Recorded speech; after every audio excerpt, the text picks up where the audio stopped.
Good morning. Welcome to News on New Day. We're coming to you live from the John Hammond Street at Kanda here in Accra. My name is Judith Brown. Coming up this morning.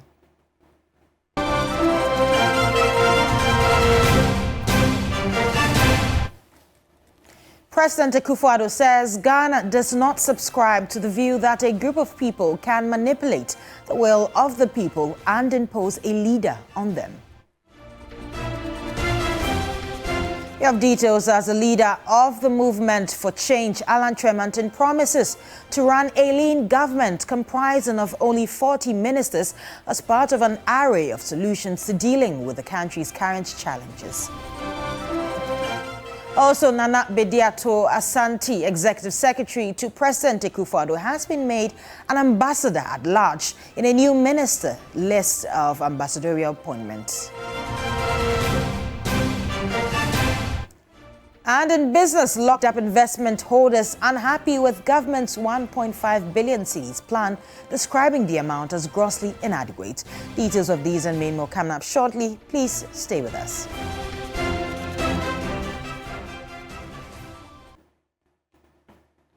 Well, now first, President Akufo Addo says Ghana does not subscribe to the view that a group of people can manipulate the will of the people and impose a leader.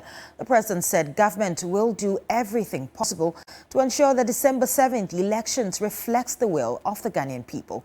He was speaking at the Jubilee House when the Apostolic Nuncio of Ghana paid a farewell courtesy call after a 4-year duty tour. We are about to undergo the 9th successive general election in our history in the Fourth Republic, on the 7th of December. We have presidential and parliamentary elections on that day to elect a new president. My sojourn at the head of the state is over. I have 6 more months before the Constitution decrees my retirement. And a new president will be elected in my state and a new parliament will be elected in my state. As you know, there's been a very protracted struggle to bring democracy to Ghana. It's not something that happened overnight and with ease. It took a lot of sacrifice on the part of our people and several leaders in the process before we reached the Fourth Republic, which has been the most stable, the longest enduring republic we've had. We want to maintain the reputation we have as a democratic and open society in Ghana, and we're going to do everything possible to make sure that the elections of the 7th of December are free and fair and credible. We do not subscribe to the view that a group of people can manipulate the will of the people and impose a leader on them. I think that the choice of leader of a country should be the unreserved, unqualified exercise of sovereign will by the population of the country. We're going to do everything possible to make sure that the elections that are held in December reflect the will of our people and not attempts by any particular group of people to impose themselves on our country. That is not the system of government we have chosen, and that is not the system of government I intend to support. Well, President Akufo Addo has made some changes to his ambassadorial positions, including his executive secretary, Nana Addo, who has been appointed as an ambassador at large. Now, other members on the list are Francisca Shete-Odunton, who will be Ghana's High Commissioner designate to Pretoria, South Africa. We also have Vice Admiral Seth Amwama, who is going to Abuja, Nigeria as High Commissioner. And Ernest Yao Ampofo, he's a High Commissioner designate to Kigali, Rwanda. We have Henry Techi Menson, who is the Ambassador designate Brussels, Belgium. And lastly, Abigail Joko Kwashi, who is the Ambassador designate to Oslo in Norway.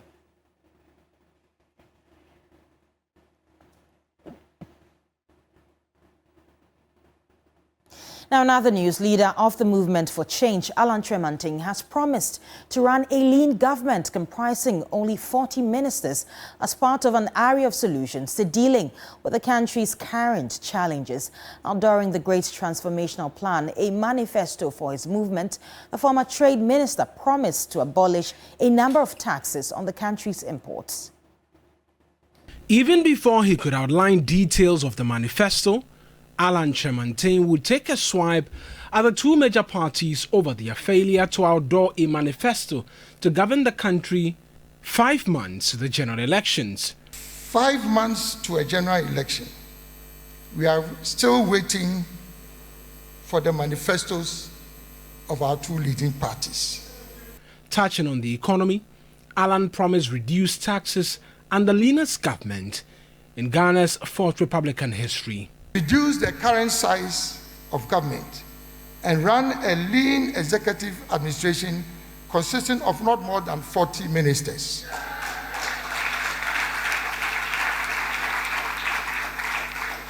Eliminate sole sourcing in public procurement and contracting to ensure value for money, which has over the years been a major source of the bloating of government expenditure. He wants the tenure of president extended in a constitutional reform while promising a second chamber for the legislature. Abolish the Council of State and establish a new second chamber of parliament with representation from key stakeholders, including the faith-based organizations, traditional authorities, professional bodies, artisanal associations, gender-based organizations, the private sector, labor unions, and then people with disabilities.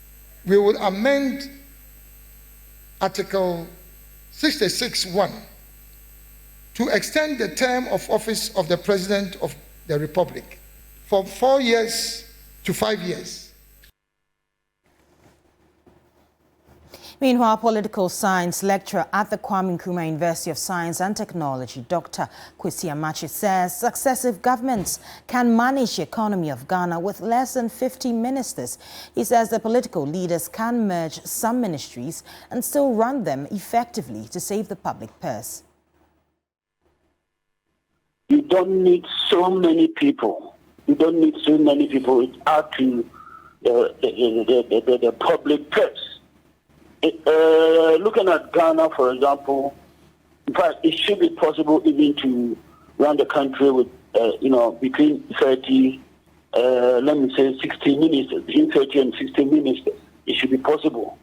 It should be possible to simply merge some of the ministries and bring them under, one minister and still maintain the various bureaucratic heads who actually are the people who execute the day-to-day activities, if you like, the implementation of government policies. So yes, it's possible to really prune down the size of government and also through that cut down resources significantly.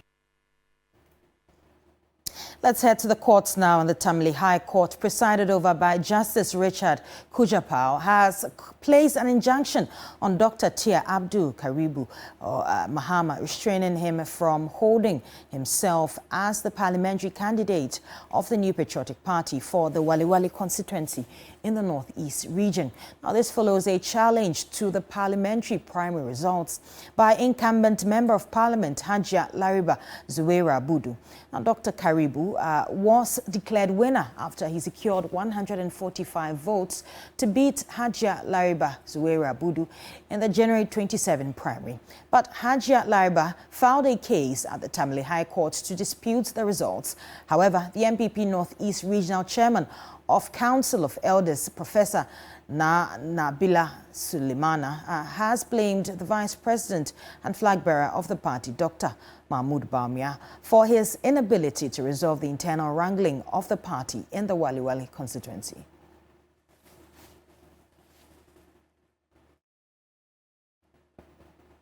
Now, the National Democratic Congress says it will soon launch its manifesto for the 2024 general elections. A member of the Manifesto Committee, Elvis Efriye-Ankra, says a lot of work has already gone into it, stressing the government or the document is one that will bring change to the lives of the people and to the economy. He spoke to Evelyn Tingma. Almost every political party at this time is busily putting together their teams and programs towards the general elections. The NDC recently named its national campaign team, headed by Professor Joshua Alabi. Concerns have been raised about some key names missing in the team.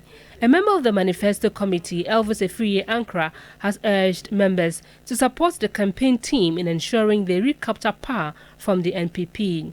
In 2012, I was the campaign coordinator. I didn't see myself as the know-it-all, be-all. I worked with other people, and God gave us victory. New people must also learn, then they'll be guided, and there are also senior people, like the chairman, Udu Yaya, Professor Labi, they're all there. So I think that everybody should calm down. The work is huge. We shouldn't deceive ourselves. The change is in the air. You can feel it. Wherever you go, Ghanaians are looking for change. And Ghanaians are looking up to us, the NDC, to deliver that change. We must all help President Mahama. We must all help the party. Whether you are a member of a team, you've been named or not. He said there are experienced persons on the national campaign team and members should contribute in diverse ways. Victory is coming. You can feel it. You can sense it. It's there. It's almost tangible. But we cannot also afford to be complacent. So everybody must get going. Don't wait for your name to be mentioned. Don't wait that, oh, they called a meeting, they didn't mind you. All those things are inconsequential. Where we've gotten to now, it's not just about the NDC or President Mahama. It's about this country. The state of this country requires a rescue. After 8 years, they've taken this country down to the doldrums, and they have to leave. All of us will contribute to ensure that we have that peaceful, democratic change that we are all yearning for. Elvis Efriye-Ankra says the party will soon launch its manifesto. And pretty shortly, the party will announce the dates for the launch of the manifesto. And once that is done, having been part of that process, it will be part of our responsibility to work with the communication team to ensure that we propagate the manifesto to every part of the country so that Ghanaians understand our message. Meanwhile, the former Youth and Sports Minister said government is pretending over corruption and other related matters, noting the sale of 4 hotels to Food and Agriculture Minister Brian Champong is a clear disrespect to the people of Ghana. He should recuse himself, withdraw from this whole process. It's messy, it's murky, it's nasty. And one would have expected the president to call off the whole divestiture. The workers themselves, whose monies Senate are the custodians of, are against the sale. When a country loses its moral direction, it means that everything is possible, everything is allowed. It's completely unacceptable. In more news, the Greater Accra Regional Minister Titus has cautioned squatters at Ekumo, a slum community close to the Kwame Nkrumah Circle, against rebuilding their structures, which was recently gutted by fire. The caution has become necessary as settlers have begun to rebuild after fire gutted some structures in the area earlier this month. Noble Crosby Annan has more. Scores of wooden structures at Circle Ekumo in the Greater Accra region were completely razed by a devastating fire on June 5. The blaze caused widespread destruction and left many residents scrambling for safety and their belongings. Regional Minister Titus, who subsequently visited the area, warned the settlers against reconstructing the structures. However, weeks after the order, the settlers have begun the processes of rebuilding. You could see on the ground that they have demarcated with charcoal. And the strong ones amongst them are taking over the lands and giving them bits and pieces and all that. Titus explained the need for the settlers to stay away. Great co-chief executive and the board chairman and some of the management team visited me to appeal to me that we protect their pylons for them. And this is a national asset. We can't joke with it. We cannot joke with these things. The slightest error, the whole of Accra would go off.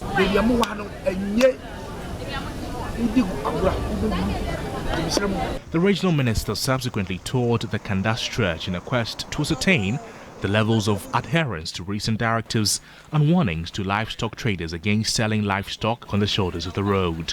I gave them the warning to take them off after the Salah. The Kanda Highway will not be declared as a place to sell cattle. This is city, highway, and you've turned the whole place into the cattle market. It's a total nuisance.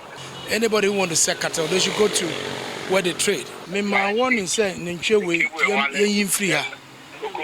And now, dear, they need to know why. Wouldn't say what here? Obaba. Oba Kachan is a regional minister. Maybe have